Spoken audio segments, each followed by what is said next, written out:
कलकत्ता से 400 किलोमीटर दूर नोआखली, आज के बांग्लादेश में पड़ने वाला ये छोटा सा जिला हिंदुओं के सबसे बड़े नरसंहार का स्मारक है। वो शरद पूर्णिमा का दिन था। बंगाली हिंदू इस दिन पारंपरिक रूप से माता लक्ष्मी की पूजा करते हैं।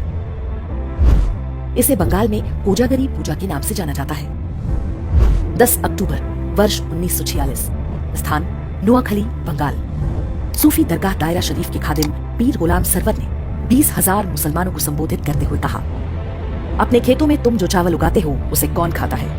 हिंदू खाते हैं। हिंदुओं की औरतें सुंदर क्यों होती हैं? क्योंकि उन्हें अच्छा खाना मिलता है। हमारी औरतें बीमार पड़ती हैं तो उन्हें अपने हाथों से कौन टटोलता है? हिंदू डॉक्टर। सामने नाराए तकबीर, अल्लाहू अकबर चिल्लाती हजारों मुसलमानों की भीड़ थी। कसम खाई गई कि नोआखली में हर काफिर और कुफ्र के हर निशान को मिटा दिया जाएगा।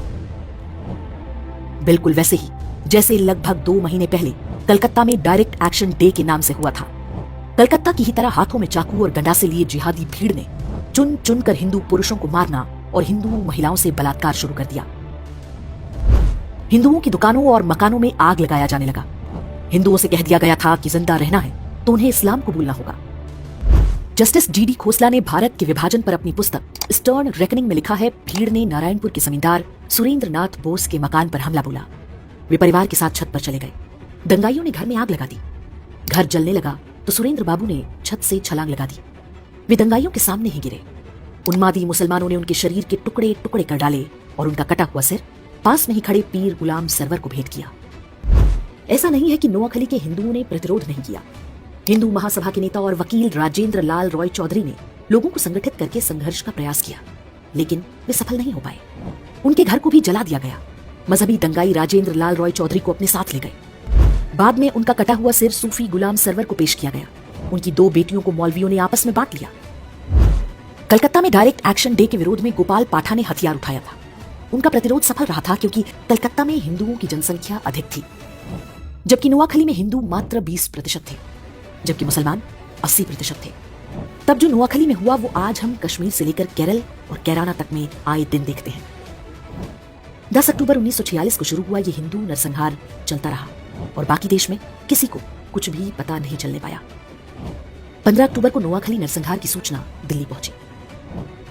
17 अक्टूबर को गांधी जी ने प्रतिक्रिया देते हुए कहा, हिंदू महिलाओं को मरने की कला सीखनी होगी। बलात्कारी के सामने झुकने से अच्छा है कि वे अपने हाथों से अपना गला घोंटकर या जीभ दांतों में दबाकर मर जाएं। गांधी के इस असंवेदनशील बयान से पूरे देश में हिंदुओं में कड़ी प्रतिक्रिया हुई। इसलिए अगले दिन उन्होंने प्रार्थना सभा में अपने विचारों को और भी स्पष्ट करते हुए कहा, कल मैंने कहा था कि हिंदू महिलाएं अपना गला घोंटकर या जीभ दांतों से काट कर मर जाएं, लेकिन मुझे बताया गया है कि ऐसा करने से आत्महत्या संभव नहीं है। ऐसे में मैं हिंदू महिलाओं को जहर खाने की सलाह दूंगा। मैंने सुना है कि योग क्रिया से भी आत्महत्या की जा सकती है। मैं पता करूंगा कि ऐसा कैसे किया जा सकता है। नोआखली में हिंदू मारे जा रहे थे। अहिंसा और शांति के पुजारी गांधी जी हिंदू महिलाओं को आत्महत्या करने के नए नए उपाय बता रहे थे। नोआखली और आसपास के क्षेत्रों में जिहादी निर्वस्त्र हिंदू महिलाओं के जुलूस निकाले जा रहे थे, लेकिन गांधी शांति और अहिंसा की अपनी विकृत धारणा का सार्वजनिक प्रदर्शन पूरी निर्लज्जता से करते रहे।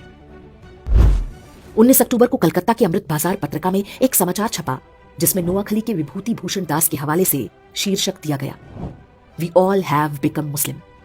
इसमें बताया गया कि नोआखली में अधिकांश हिंदू पुरुषों को काट डाला गया है। महिलाओं और बच्चों को जबरन मुसलमान बना दिया गया। उन्हें गोमांस खिलाया जा रहा है और 5 वक्त नमाज पढ़ने का आदेश दिया गया है। बंगाल के तत्कालीन गवर्नर ने भी अपनी रिपोर्ट में इसकी पुष्टि की। नोआखली में जिन पुरुषों की हत्या की गई उनकी विधवाओं का निकाह उनके ही पति के हत्यारे के साथ पढ़वाया गया। बूढ़े मौलवियों की गिद्ध दृष्टि छोटी बच्चियों पर थी जिन्हें वे अपनी हवस का शिकार बना सके। गांधी के कहने पर कांग्रेस के तत्कालीन अध्यक्ष आचार्य कृपलानी और उनकी पत्नी सुचेता कृपलानी नोआखली के दौरे पर गईं। आचार्य कृपलानी ने अपनी पुस्तक Gandhi his life and thoughts में लिखा है कि हमारी मुलाकात बंगाल के मुख्यमंत्री सुहरावर्दी और गवर्नर फ्रेडरिक बरोज से हुई। जब मैंने हिंदू महिलाओं के अपहरण और बलात्कार की बात पूछी तो गवर्नर बरोज ने उत्तर दिया, ये तो होना ही था। हिंदू महिलाएं मुस्लिम महिलाओं की तुलना में अधिक सुंदर होती हैं। मेरा मन किया कि मैं उन्हें वहीं पर पीट दूं, लेकिन मैंने खुद को रोक लिया। सुचेता कृपलानी ने कुछ हिंदू महिलाओं को बचाकर राहत कैंपों तक लाने में सफलता पाई। पीर गुलाम सरवर हुसैनी इस बात से इतना भड़क गया कि उसने फतवा जारी करके कहा कि जो भी सुचेता कृपलानी के साथ बलात्कार करेगा उसे गाजी की उपाधि दी जाएगी। इसका परिणाम हुआ कि सुचेता कृपलानी हर समय अपने साथ जहर का कैप्सूल रखा करती थी। नोआखली नरसंहार शुरू होने के पूरे 1 महीने बाद गांधी ने वहां का दौरा किया। वे सबसे पहले पास के तिपरा नाम के स्थान पर गए। यहाँ दंगा पीड़ित हिंदुओं के लिए राहत शिविर चला रही सुचेता कृपलानी के साथ गांधी की मुलाकात हुई। उनके काम से खुश होने के बजाय गांधी जी ने सुचेता कृपलानी से कहा कि कैंप में रह रही हिंदू महिलाओं को निशुल्क खाना ना दिया जाए, बदले में उनसे काम कराया जाए। गांधी जी ने सुचेता कृपलानी को यह निर्देश भी दिया कि वे इन हिंदू महिलाओं से कहें कि वे वापस अपने गांव में जाकर मुसलमानों के साथ मिलजुल कर रहें, चाहे उनकी जान ही क्यों ना चली जाए। नाथूराम गोडसे और उनके मित्र नारायण आप्टे भी तब नोआखली गए थे। वहां पर वे राहत कैंपों में रह रहे हिंदुओं की सेवा करते थे। गोडसे और आप्टे ने वहां जो कुछ देखा और गांधी की बातें सुनी, ये कहना गलत नहीं होगा कि वही आगे चलकर गांधी की हत्या का कारण बना होगा। काशी हिंदू विश्वविद्यालय के संस्थापक महामना मदन मोहन मालवीय ने नोआखली में हिंदुओं के नरसंहार और महिलाओं से बलात्कार के वृतांत सुने तो उन्हें गहरा सदमा लगा। इसी कारण 12 नवंबर 1946 को उनका निधन हो गया।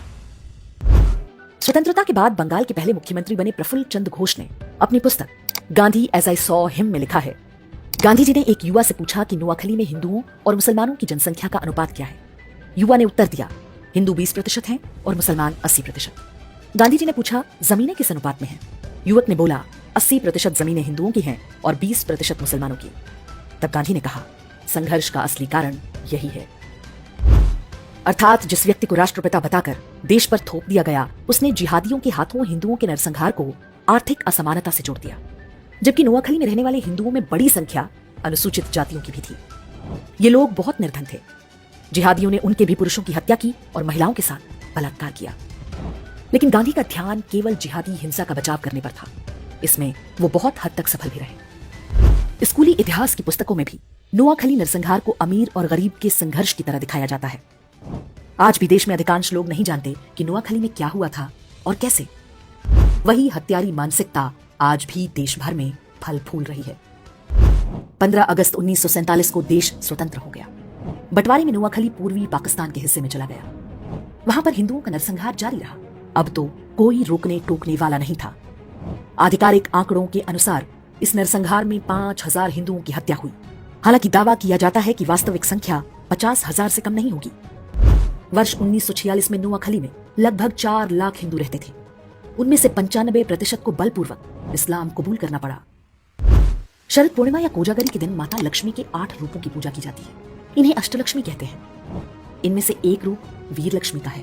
इस रूप में माता धन धान्य के साथ अपने हाथों में चक्र, गदा और धनुष बाण भी धारण करती हैं।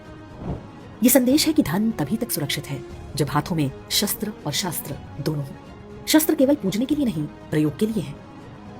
चारों ओर से असुरों से घिरा हिंदू समाज जब तक इस बात को नहीं समझेगा, नोआखली जैसे नरसंहारों के लिए अभिशप्त रहेगा।